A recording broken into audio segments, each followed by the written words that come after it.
ಬಂಧುಗಳೇ ನಮಸ್ಕಾರ.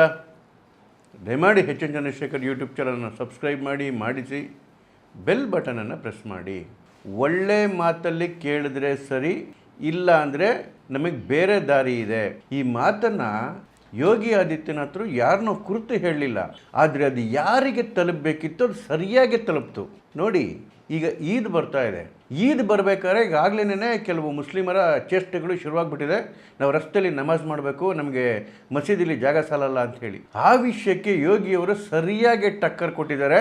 ರಸ್ತೆ ಇರೋದು ಜನ ಓಡಾಡೋದಕ್ಕೆ, ರಸ್ತೆ ಇರೋದು ರೋಗಿಗಳನ್ನ ಹಾಸ್ಪಿಟ್ಲ್ ಕರ್ಕೊಂಡು ಹೋಗೋದಕ್ಕೆ, ಕೆಲಸ ಮಾಡೋರು ಓಡಾಡೋದಕ್ಕೆ, ನಮಾಜ್ ಮಾಡೋದಕ್ಕಲ್ಲ. ನಿಮಗೆ ಒಂದೇ ಕಡೆ ಮಾಡೋದಕ್ಕೆ ಜಾಗ ಕಡಿಮೆ ಇದೆ ಅಂತ ಹೇಳಿದ್ರೆ, ಅಂದರೆ ಮಸೀದಿ ಒಳಗಡೆ ಮಾಡೋಕ್ಕೆ ಜಾಗ ಕಡಿಮೆ ಇದೆ ಅಂತ ಹೇಳಿದ್ರೆ ಶಿಫ್ಟಲ್ಲಿ ಬೇಕಾದ್ರೆ ಮಾಡ್ಕೊಳ್ಳಿ.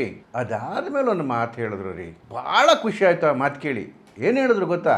ಮನೇಲಿ ಜಾಗ ಸಾಲದು ಅಂತ ನಿಮ್ಗೆ ಅನಿಸ್ತಿದ್ರೆ ಮೊದಲು ಜನಸಂಖ್ಯೆ ಕಡಿಮೆ ಮಾಡ್ಕೊಳ್ಳಿ ಅಂದರು. यूपी में क्या सड़कों पे सचमुच नमाज नहीं होती? मैं कहता हूँ कतई नहीं होती है, आप जाके देख लो, नहीं होती है. जहाँ उसका स्थल होगा वहां जाके करें. और लोगों ने मुझसे कहा साहब कैसे होगा, हमारी संख्या ज्यादा है. हमने कहा शिफ्ट में कर लो. तुम्हारे घर में रहने की जगह नहीं है तो भाई संख्या नियंत्रित कर लो. अगर आपको सिस्टम के साथ रहना है तो याद करना, हम उन नियम और कानून को मानना शुरू करें. कानून का राज होगा, कानून के राज को सबको समान रूप से लागू करेंगे. नमाज पढ़नी आवश्यक है, आप शिफ्ट में पढ़िए, हम उसको रोकेंगे नहीं, लेकिन सड़क पर नहीं. सड़क चलने के लिए एक आम नागरिक, एक बीमार व्यक्ति के लिए, एक आम नागरिक के लिए, एक कामगार के लिए, एक कर्मचारी के लिए, एक सामान्य नागरिक के लिए, एक व्यापारी के लिए हम सड़क को बाधित नहीं करने देंगे. ಈ ಮಾತನ್ನು ಹೇಳೋ ತಾಕತ್ತು ಯಾರಿಗೂ ಇರಲಿಲ್ಲ. ಬಹುಶಃ ಸರ್ದಾರ್ ವಲ್ಲಭಾಯ್ ಪಟೇಲ್ರಿಗಿತ್ತು. ಅದೇ ನಮ್ಮ ಮನೆ ಬರ, ಆ ಮನುಷ್ಯ ಪ್ರಧಾನಮಂತ್ರಿ ಆಗಲಿಲ್ಲ, ಯಾರ್ದೋ ಮೋಸದಿಂದ. ಸರ್ದಾರ್ ವಲ್ಲಭಾಯ್ ಪಟೇಲರು ನೋಡಿ, ಆಗಿನ ಸ್ವಾತಂತ್ರ್ಯ ಬಂದಿತ್ತು, ಎಲ್ಲ ಕಡೆ ಮುಸಲ್ಮಾನರ ದಂಗೆಗಳು ವಿಪರೀತ ಜಾಸ್ತಿ ಆಗ್ಬಿಟ್ಟಿತ್ತು, ಭಾಳ ಚೇಷ್ಟ ಆಗ್ಬಿಟ್ಟಿತ್ತು. ಆ ಸಂದರ್ಭದಲ್ಲಿ ಲಕ್ನೋನಲ್ಲಿ ಒಂದು ಕಾರ್ಯಕ್ರಮ ಏರ್ಪಡಿಸಿದ್ರು. ಅದರಲ್ಲಿ ಭಾಷಣ ಮಾಡೋಕ್ಕೆ ಬಂದಿದ್ರು ಸರ್ದಾರ್ ವಲ್ಲಭಾಯ್ ಪಟೇಲರು. ಲಕ್ನೋನ ಅಮೀನಾಬಾಗಲ್ಲಿ, ಅಲ್ಲಿ ಜಂಡೇವಾಲಾ ಪಾರ್ಕ್ ಅಂತಿದೆ, ಅಲ್ಲಿ ಮಾತಾಡ್ತಾ ಒಂದು ಮಾತು ಹೇಳಿದ್ರು, ಇದೇ ರೀತಿ ಚೇಷ್ಟೆಗಳು ಮುಂದುವರೆದ್ರೆ ನೆಲ ಎಷ್ಟು ಬಿಸಿ ಮಾಡ್ತೀವಿ ಅಂದರೆ ಇಲಿಗಳು ಬಿಲ್ದಿಂದ ಹೊರಗಡೆ ಆಚೆ ಓಡಬರೋ ರೀತಿ ಆಗಬೇಕು, ಎಲ್ಲರೂ ಆಚೆ ಕಡೆ ಓಡಿ ಬರಬೇಕಾಗುತ್ತೆ, ಅರ್ಥ ಮಾಡ್ಕೊಂಡ್ರೆ ಸರಿ ಅಂತ ಹೇಳಿ. ಯಾರನ್ನ ಹೆಸರಿಡ್ದು ನೇರವಾಗಿ ಹೇಳಿಲ್ಲ, ಆದರೆ ಯಾರಿಗೆ ತಲುಪಬೇಕಿತ್ತು ಅದು ಸರಿಯಾಗಿ ತಲುಪ್ತು. ನೆಲ ಬಿಸಿ ಮಾಡ್ತೀವಿ, ಇಲಿಗಳು ಓಡಾಚೆ ಕಡೆಗೆ ಬರಬೇಕು ಅಂತ. ಬಹುಶಃ ಸರ್ದಾರರ ನಂತರ ಆ ದಮ್ಮು, ಆ ತಾಕತ್ತು ಬಂದಿದ್ದು ಯೋಗಿಗೆ ಅನಿಸುತ್ತೆ. ಇವತ್ತು ಬಿಡಿ, 5 ಜನ ಚಂಡ ಪ್ರಚಂಡ ಗಟ್ಟಿ ಹಿಂದುತ್ವವಾದಿಗಳಿದ್ದಾರೆ. ಮೋದಿ ಇದ್ದಾರೆ, ಅಮಿತ್ ಶಾ ಇದ್ದಾರೆ, ಯೋಗಿಯವರಿದ್ದಾರೆ, ಹಿಮಂತ ಬಿಸ್ವಾ ಶರ್ಮಾ ಇದ್ದಾರೆ, ಮತ್ತೆ ಹೊಸದಾಗಿ ಈಗ ಸುವೇಂದು ಅಧಿಕಾರಿ ಅದ್ರಲ್ಲಿ ಸೇರ್ಕೊಂಡಿದ್ದಾರೆ. ಅವರಿಗೆ ತನ್ನ ಹಿಂದೂ ಅನ್ನೋಕ್ಕೆ ಯಾವ ಅವಮಾನನೂ ಇಲ್ಲ. ಇಷ್ಟು ವರ್ಷ ಪುಡಾರಿಗಳು, ರಾಜಕಾರಣಿಗಳು ತಾವು ಹಿಂದೂ ಅಂತ ಹೇಳ್ಕೊಡೋದಕ್ಕೆ ನಾಚಿಕೊಂತ ಇದ್ರಲ್ಲ, ಅದರ ಬದಲಾಗಿ ಈ 5 ಜನಕ್ಕೆ ನಾವು ಹಿಂದೂ ಅಂತಕ್ಕಂಥ ಗರ್ವ ಇದೆ. ಆ ಗರ್ವನೇ ನನ್ನಂತಹ ಕಾರ್ಯಕರ್ತರಿಗೂ ಕೂಡ ಎದ್ದು ಉಬ್ಬಿಸಿ ನಾನು ಹಿಂದೂ ಅಂತ ಹೇಳೋದಕ್ಕೆ ಒಂದು ದಾರಿ ತೋರಿಸಿರೋದು. ಇವತ್ತು ಭಾರತವೇ ಗಟ್ಟಿಯಾಗಿ ಹೇಳ್ತಾ ಇದೆ ನಾನೊಬ್ಬ ಹಿಂದೂ ಅಂತೇಳಿ. ಅದೇ ರಾಜಕಾರಣಿಗಳ ನಾಲ್ಗೆ ಇನ್ನೂ ಸ್ವಲ್ಪ ದಪ್ಪನೇ ಇದೆ. ಯೋಗಿ ಆದಿತ್ಯನಾಥರು ಮಾತಾಡಿದ ಮಾತ್ರ ಅದು ಯಾರಿಗೆ ತಲುಪಬೇಕು, ಎಲ್ಲಿಗೆ ತಲುಪಬೇಕು ಸರಿಯಾಗಿ ತಲುಪ್ತು. ಇದೆಲ್ಲ ಬಿಟ್ಬಿಟ್ಟು ಇಷ್ಟು ಹೇಳಿದ ಮೇಲೂ ಕೂಡ ರಸ್ತೆ ಒಳಗಡೆಗೆ ಬಂದು ನಮಾಜ್ ಮಾಡೋದಕ್ಕೆ ಏನಾದರೂ ಕೂತ್ಕೊಂಡ್ರೆ ಚೇಷ್ಟೆ ಮಾಡಿದ್ರೆ ಬೇರೆ ದಾರಿ ಇದೆ ನಮಗೆ. ಬರೇಲಿ ಉದಾಹರಣೆ ಕೊಟ್ಟರು. ಬರೇಲಿಲೂ ಹಿಂಗೆ ಯಾರೋ ಚೇಷ್ಟೆ ಮಾಡೋಕೆ ಹೋದ್ರು. ಅವ್ರ ಕತೆ ಏನಾಯ್ತು ಗೊತ್ತಾ ಅಂತ ನೋಡಿ. ಬರೇಲಿನಲ್ಲಿ ತೌಕೀರ್ ರಾಜಾ ಅಂತ ಇವನೊಬ್ಬ ಮೌಲಾನಾ, ಅಲ್ಲಿ ಇತ್ತಿಹಾದ್ ಇ ಮಿಲ್ಲತ್ ಕೌನ್ಸಿಲ್ ಅಂತ ಒಂದು ಕೌನ್ಸಿಲ್ ಮಾಡ್ಕೊಂಡಿದ್ದಾರೆ. ಅದರ ಮೌಲಾನಾ ಇವನು ಎಂಥ ನಟೋರಿಯಸ್ ಅಂತ ಹೇಳಿದ್ರೆ, ಮಾಯಾವತಿ ಕಾಲದಲ್ಲಿ ಒಂದು ದೊಡ್ಡ ಹಿಂಸಾಚಾರ ನಡೆದೋಗುತ್ತೆ, ದಂಗೆ ನಡೆದೋಗುತ್ತೆ ಬರೇಲಿನಲ್ಲಿ, ಹಿಂದೂಗಳ ಕಗ್ಗೊಲೆಗಳಾಗೋಗುತ್ತೆ. ಆದರೆ ಇವನು ಮುಸ್ಲಿಂ ಅನ್ನೋ ಒಂದೇ ಒಂದು ಕಾರಣಕ್ಕೋಸ್ಕರ ಅವತ್ತು BSP ಸರ್ಕಾರ ಇವನ ಮೇಲೆ ಯಾವುದೂ ಆಕ್ಷನ್ ತಗೊಳ್ಳಲ್ಲ. ನೋಡಿ, ಆಗಿದ್ದು ಸರ್ಕಾರಗಳೇ ಹೆಂಗೆ, ಎಷ್ಟೇ ದಂಗೆ ಮಾಡಲಿ, ಎಷ್ಟೇ ಅತ್ಯಾಚಾರ ಮಾಡಲಿ, ಎಷ್ಟೇ ಹತ್ಯೆಗಳು ಮಾಡಲಿ, ಅವನು ಮುಸ್ಲಿಂ ಅನ್ನೋ ಕಾರಣಕ್ಕೆ ಸಂವಿಧಾನವನ್ನೇ ಒಂಥರ ರಿಯಾಯಿತಿ ಕೊಟ್ಬಿಡೋರು. ಅವನು ಯಾವ ಅರೆಸ್ಟ್ ಆಗಲಿಲ್ಲ.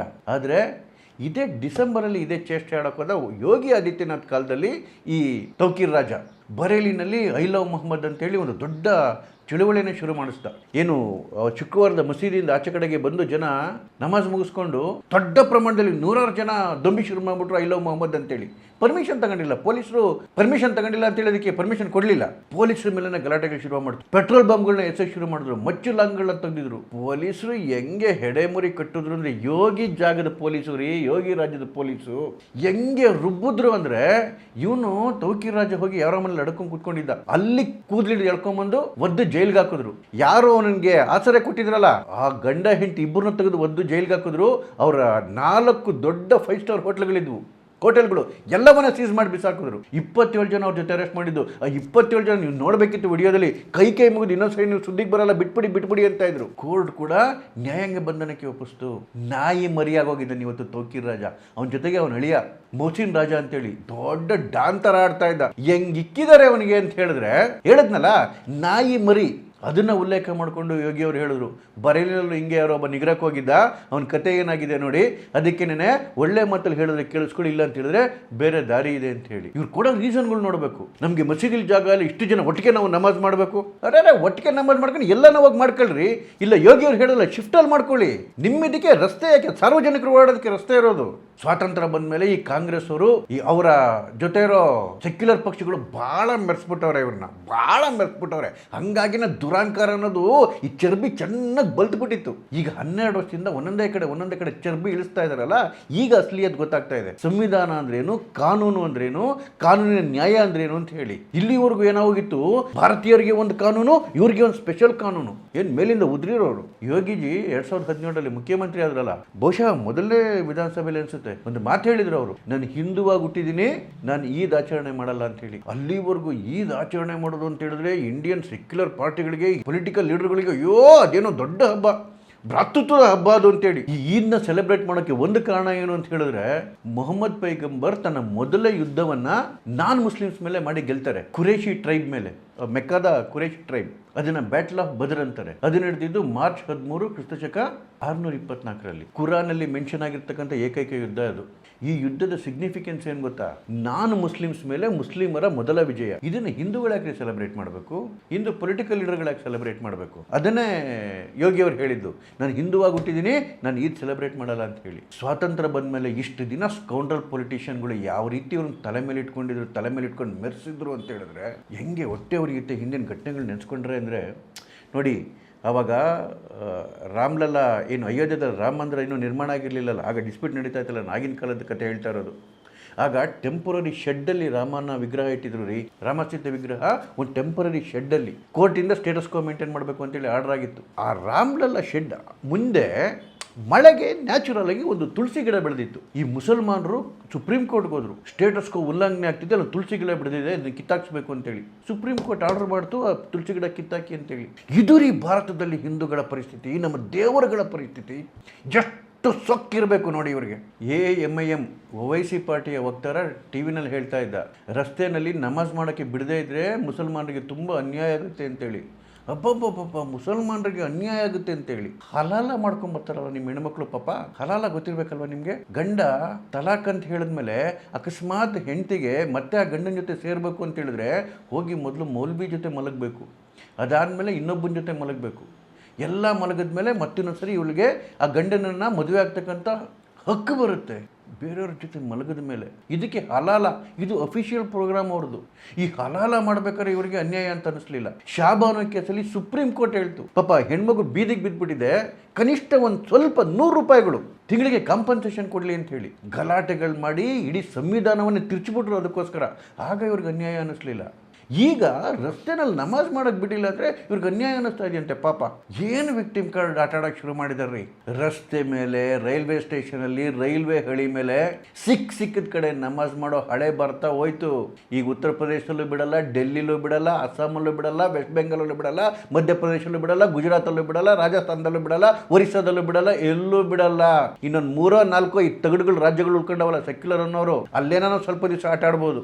ಈವನ್ ಕೋರ್ಟ್ಗಳು ಕೂಡ ಯಾವ್ಯಾವ ರೀತಿ ಜಡ್ಜ್ಮೆಂಟ್ ಕೊಡ್ತಾ ಇದ್ದೇವೆ ಅಂತ ಹೇಳಿದ್ರೆ, ಮೊನ್ನೆ ನೋಡಿ ಆ ಜಬಲ್ಪುರ್ ಹೈಕೋರ್ಟ್ ಬೆಂಚ್ ಕೊಟ್ಟಂತಹ ತೀರ್ಪು ಬಹಳ ಖುಷಿ ಆಯಿತು. ಭೋಜಶಾಲಾ ವಾಗ್ದೇವಿ ಮಂದಿರ ರೀ ಅದು, ರಾಜ ಭೋಜ ಕಟ್ಟಿದಂತಹ ಅದೊಂದು ಶಾಲೆ ಅದು. ವಾಗ್ದೇವಿ ಅಂತ ಹೇಳಿದ್ರೆ ಸರಸ್ವತಿಯ ಮಾತೆಯ ಶಾಲೆ ಅದು. ದೇಶ ವಿದೇಶಗಳಿಂದ ಜನ ಬಂದು ಅಲ್ಲಿ ಅಧ್ಯಯನ ಮಾಡೋರು, ಓದ್ಕೊಂಡು ಹೋಗೋರು. ಇದ್ರ ಮೇಲೆ ಬಂದು ಯಾವನೋ ಒಬ್ಬ ಅದರಲ್ಲಿ ಮಸೀದಿ ಕಟ್ಕೊಂಡು ಇದು ಮಸೀದಿನೇ ಮಾಡ್ಕೊಂಡ್ಬಿಟ್ಟಿದ್ರಲ್ಲ. ನಮ್ಮ ಸೆಕ್ಯುಲರ್ ಸರ್ಕಾರಗಳು ಹೇಗೆ ಮಾಡಿದ್ವು ಅಂತ ಹೇಳಿದ್ರೆ, ಮಂಗಳವಾರ ಹಿಂದೂಗಳು ಪೂಜೆ ಮಾಡ್ಬೇಕಂತೆ, ಶುಕ್ರವಾರ ಇವರು ನಮಾಜ್ ಮಾಡ್ಬೇಕಂತೆ. ASI ಪರ್ಮಿಷನ್ ಕೊಟ್ಟಿದ್ದು ಆ ಕಾಲದಲ್ಲಿ. ಕೋರ್ಟ್ ಉಗಿದು ಹೇಳ್ತು, ಇದು ಮಂದಿರ, ಇಲ್ಲಿ ಕೇವಲ ಹಿಂದೂಗಳು ಮಾತ್ರ ಹೋಗ್ಬೇಕು ಅಂತೇಳಿ.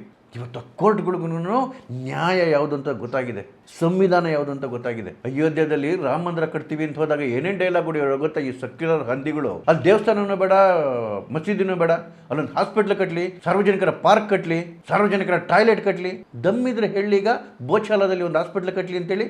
ಯಾಕೆ? ಯಾವ ನಾಯಿ ಹಂದಿಗಳು ಉಸಿರೇ ಬಿಡ್ತಿಲ್ಲ, ಕಿಮಿ ಕುಮುಕ್ ಅಂದ ಸುಮ್ಮನೆ ಕೂತವೆ. ಹಿಂದೂಗಳ ತಾಕತ್ತು ಇವತ್ತು ಜಗತ್ತಿಗೆ ಗೊತ್ತಾಗಿದೆ. ಈ ಬಿಲ್ದಲ್ಲಿರೋ ಇಲಿಗಳಿಗೂ ಅಷ್ಟೇನೆ, ಇನ್ನು ನಿಗರಿದ್ರೆ ಒಸಕ್ ಬಿಡ್ತಾರೆ ಅನ್ನೋದು ಗೊತ್ತಾಗೋಗಿದೆ. ಹಾಗಾಗಿನೇ ನೋಡಿ, ಬೆಂಗಾಲದಲ್ಲಿ ಎಷ್ಟೋ ದೇವಸ್ಥಾನಗಳನ್ನ ಈ TMC ಗುಂಡಗಳು ಆ ದೇವಸ್ಥಾನಗಳನ್ನ ಮುಚ್ಚಾಕಿ ಅಲ್ಲಿ TMC ಆಫೀಸ್ಗಳು ಮಾಡ್ಕೊಂಡಿದ್ರು.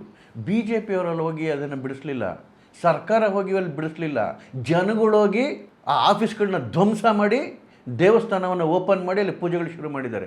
ಇಡೀ ಬೆಂಗಾಲದಲ್ಲಿ ಜೈ ಶ್ರೀರಾಮ್ ಮೊಳಗ್ತಾ ಇದೆ. ಇಡೀ ಬೆಂಗಾಲದಲ್ಲಿ ಯಾವುದು BJP ಕಾರ್ಯಕರ್ತ ಕೆಲಸ ಮಾಡ್ತಿಲ್ಲ ಅಥವಾ BJP ಸರ್ಕಾರ ಕೆಲಸ ಮಾಡ್ತಿಲ್ಲ. ಅಲ್ಲಿ ಯಾವುದು ಮೋದಿಕ್ಕೆ ಜೈ ಅಂತ ಘೋಷಣೆ ಬರ್ತಿಲ್ಲ, ಅಮಿತ್ ಶಾಕ್ಕೆ ಜೈ ಅಂತ ಘೋಷಣೆ ಬರ್ತಿಲ್ಲ, ಸುವೇಂದು ಅಧಿಕಾರಿಗೆ ಜೈ ಅಂತ ಘೋಷಣೆ ಬರ್ತಿಲ್ಲ, BJPಗೆ ಜೈ ಅಂತ ಘೋಷಣೆ ಬರ್ತಿಲ್ಲ. ಅಲ್ಲಿ ಬರ್ತಿರೋ ಘೋಷಣೆ ಜೈ ಶ್ರೀರಾಮ್. ಹೆಣ್ಮಕ್ಳುಗಳು, ಪುಟ್ ಹೆಣ್ಮಕ್ಳುಗಳು, ವಯಸ್ಸಾಗಿರೋ ತಾಯಂದಿರು, ಗಂಡಸರು, ವಯಸ್ಸಾಗಿರೋ ಪುರುಷರು, ಹುಡುಗರು, ಕಾಲೇಜ್ ಹುಡುಗರು ರಚ್ಚಿಗೆದ್ದು ಕಿರಿಸ್ತಾ ಇದ್ದಾರೆ ಜೈ ಶ್ರೀರಾಮ್ ಜೈ ಶ್ರೀರಾಮ್ ಅಂತ ಹೇಳಿ. ಗಲ್ಲಿಯಲ್ಲಿ ಇವತ್ತು ಕುಂಕುಮ ಮಯ ಆಗ್ಬಿಟ್ಟಿದೆ. ಇವತ್ತು ವೆಸ್ಟ್ ಬೆಂಗಾಲ್ ಅದು BJP ಕೆಲಸ ಅಲ್ಲ, ಅದಲ್ಲಿನ ಸರ್ಕಾರ ಏನ್ ಮಾಡ್ತು, ಆ ಜನಗಳಿಗೆ ಧೈರ್ಯ ತುಂಬಿತು, ಮಿಕ್ಕಿದೆಲ್ಲ ಕೆಲಸವನ್ನ ಜನ ಮಾಡ್ತಾರೆ.